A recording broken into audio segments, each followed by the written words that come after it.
All right, folks, this week's connection activity on flexibility. T Free is going to talk us through an improv process so that we can develop our own flexibility and develop our students' flexibility. Take it away, T Free.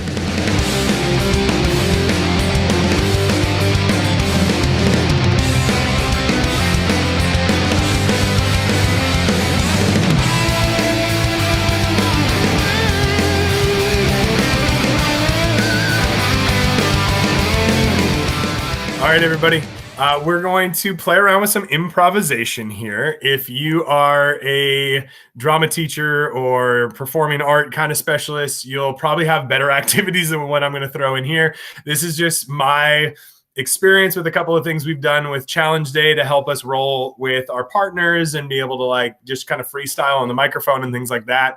And it's become a very useful tool for me in the classroom because almost anything a student can say, I can roll with it and I can validate it and then get back into the lesson.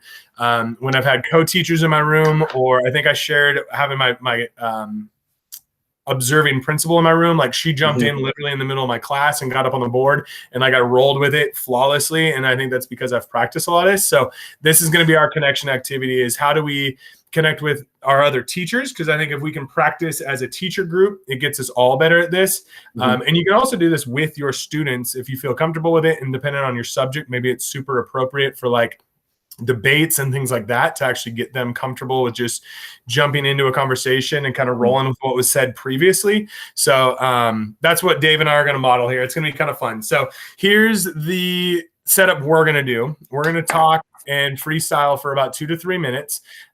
We're always going to agree with each other. So it's kind of that yes and we've got to go with the story the other person started, and we'll tell a story together. We are going to specifically do it one sentence at a time because there's only the two of us. And if we do it one word at a time, it would be like a lot of just awkward back and forth. But if you have a large group and you can do like groups of 4 or 5, a variation you can do instead of one sentence is you actually can do one word. And so like person A, B, C, D, E would say one word, one word, one word, one word, loop back, one word, one word, one word, and you're going to try to tell a story one word at a time. And that one's even more difficult, I think. So that's a variation. Another one that I think is fun if you've got a larger group is you can make your statement, and instead of going in order, I could be like, I went to school today and found a bologna sandwich, popcorn David, right? And so you can popcorn and do it inside of a group and let like the whole group kind of participate. And at any given moment, you can get the sentence thrown to you. So it keeps your alertness and your listening skills going as well.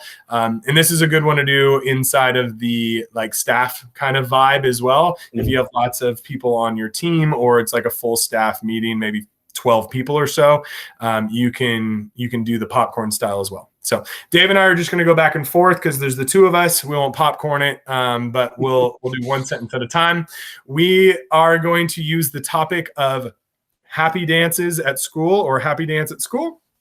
And so we're just going to have some fun. This will be a little bit slapstick comedy here, a little bit whose line is it anyways kind of vibe to it.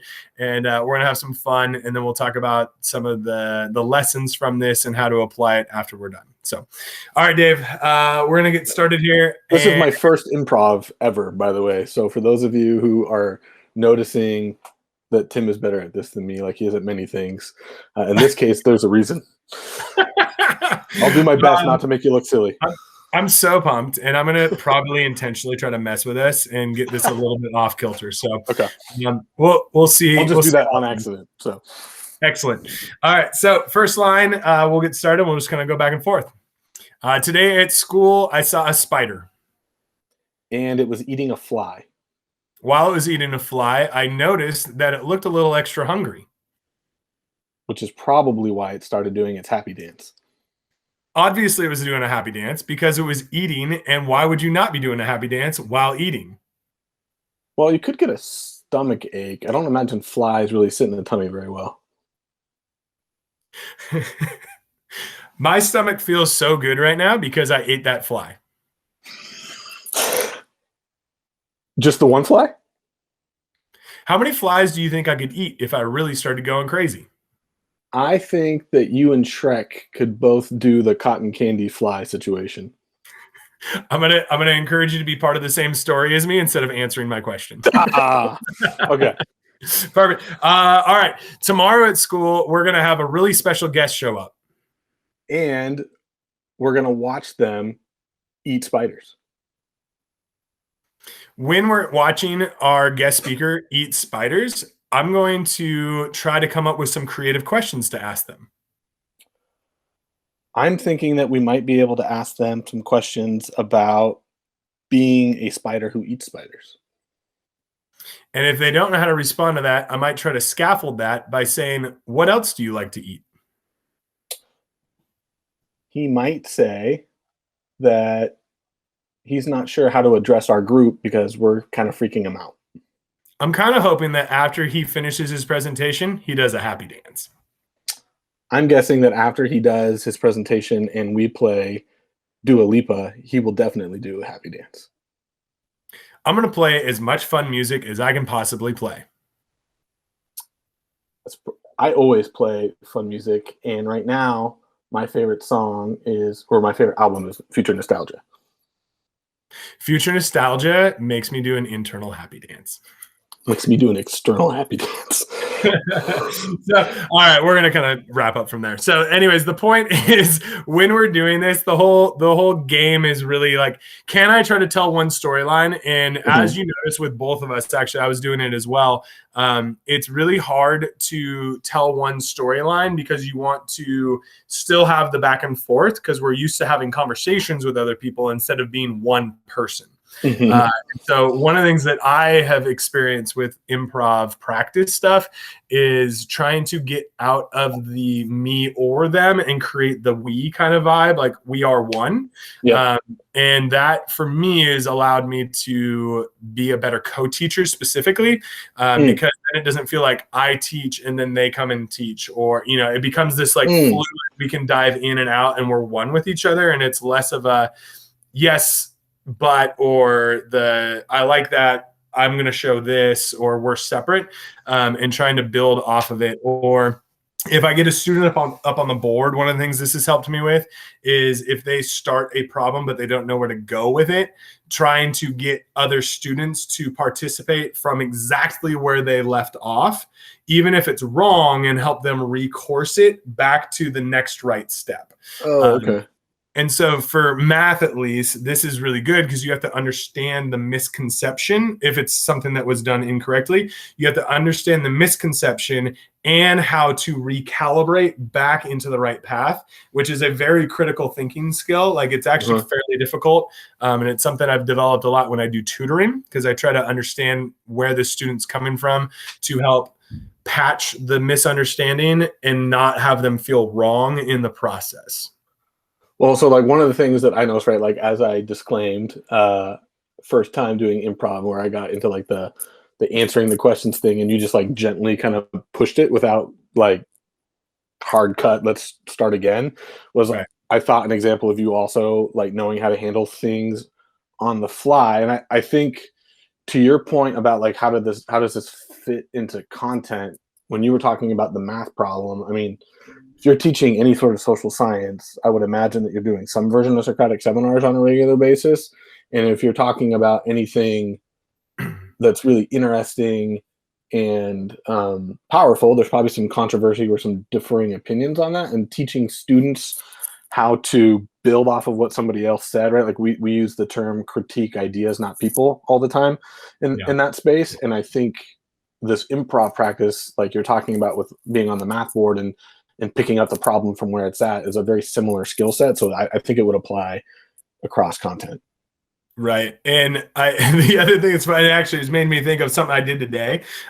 This idea of like rolling with student interest and excitement, right? Is, I mean, I don't know. Me personally, I believe that learning anything is a success in the classroom, right? And the more that we can create learning atmospheres, even if it's not my specific state standard, the more I think I just get them excited about learning in general, the better, because it sets them up like, oh, that was fun. Maybe the next one will be fun, right?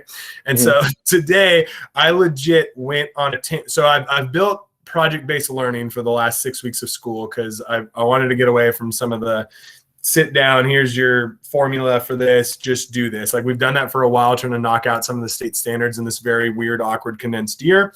And so in area stuff, we've shifted it into more of a real life project base. So we have been building an airport for the last 3 days, basically, and pouring concrete for a runway and figuring out perimeter by how many lights do we need for the edge and down the center. And we've started talking about, like how cool these lights are and all the safety features they do. And today, the part that we got to was the jet blast deflector.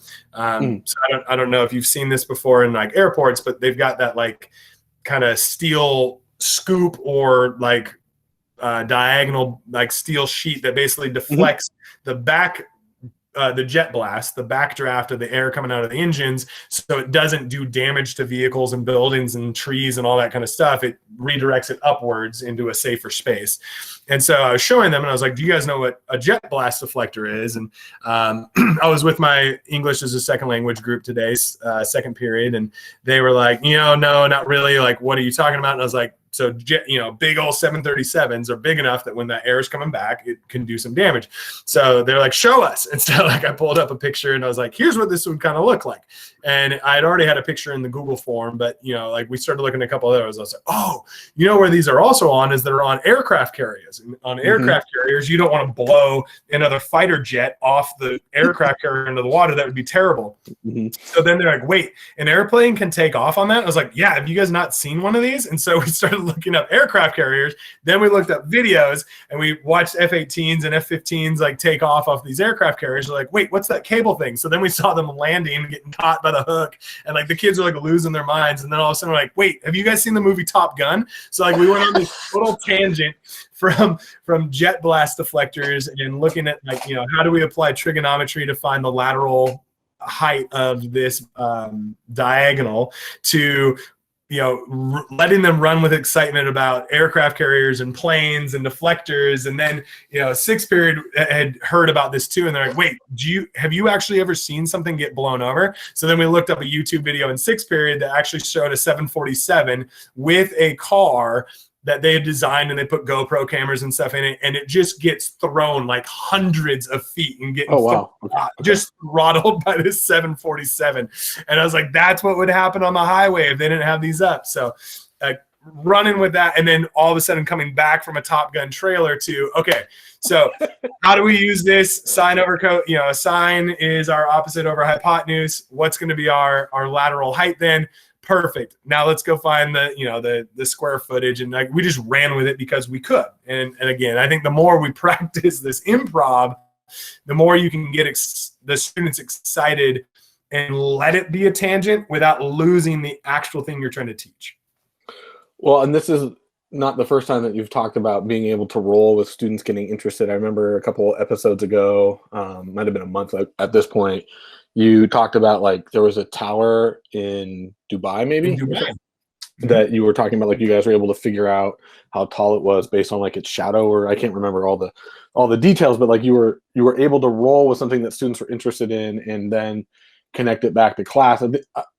From the outside, as someone who has declared multiple times on this podcast that I was not a fan of math, it seems like that would be a particularly useful skill in math where it might not always be clear how this has any relevance, or I blurted it out and you did a good job of not letting it like screw you up your path of thinking, but like the plug and chug, like I remember that just being like the way we did math when we grew up, or at least the way I was taught it. You and I were not in the same math classes for obvious reasons, but like I remember like there's the formula, there's the problems, plug and chug, like literally being said multiple times by teachers. And this idea of class not being that, right? A place where people have the freedom, A, to express what they're interested in, and then B, for that to be turned into something productive. Because I think where you're better at this than I am is I'm perfectly happy to go down a rabbit hole with the kids, but I very rarely am able to turn that rabbit hole into something useful and like circle back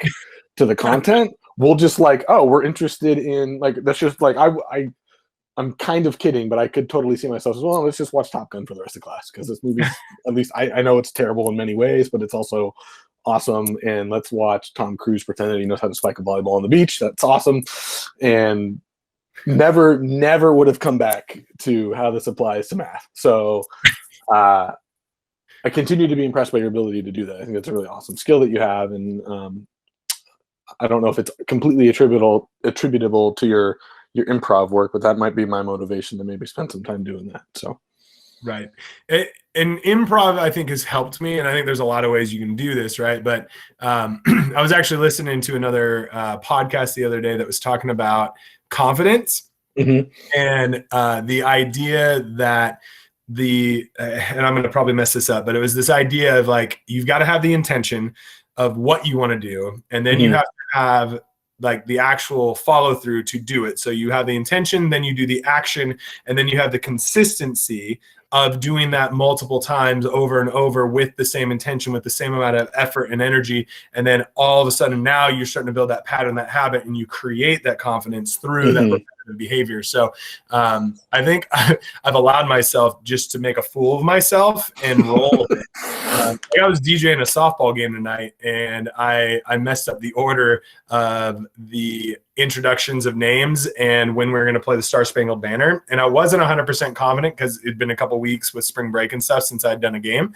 And so I was like, I think we're going to do the Star Spangled Banner. And I could hear the coach is like, lineups first. I was like, you're right. It's been a long spring break. Here we go, lineups. You know, and I'm on the microphone doing this. And I'm just like, it's, I don't know. It's part of, I think, vulnerability. It's part of, I know how to roll with it. And it's also my personality, right? Like I'm like a ball of chaos, and I'm okay with it. So, well, to your point though, about having a plan, having an intention of where you're trying to go, and then being adaptable in the middle space is something that, you know, I keep talking about coaching on this podcast as well. It's something that's really applicable in the coaching world that I've started to do a better job of doing in my classroom. Is like, I have a very strong thought process of the A and the Z. And then what happens in the middle is like, you're from a football standpoint. And again, I'm trying to do this in my classroom. It sounds like you're doing the same thing in your classroom, both for yourself and for your students, is what happens from B through, I'm terrible. I'm not going to know what the second one is. Thank you. B through Y is in the alphabet, right? Like that is where like you're teaching your kids, like these are some skills, and then you apply these skills to adapt to whatever situation is thrown at you.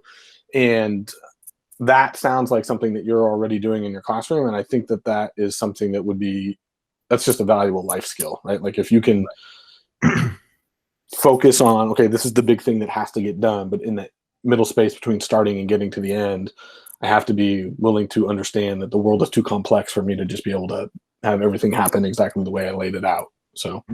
Right. And I love how you're setting us up with that. And I'm going to use that, I think, as a teaser to spin us out of this and set us up for the big idea on Thursday. So everybody come on back. Check us out on Thursday, because like we've talked about in the past, from A to Z is never a straight line. We've got the squiggles, we got the spirals, and sometimes we got to make very individual plans to adjust with all of our students' needs. And that's also part of our connections and getting to know them so we can set them up for success and keep doors open. So come on back to our big idea Thursday and hear more about that. We appreciate y'all joining us. See ya on Thursday.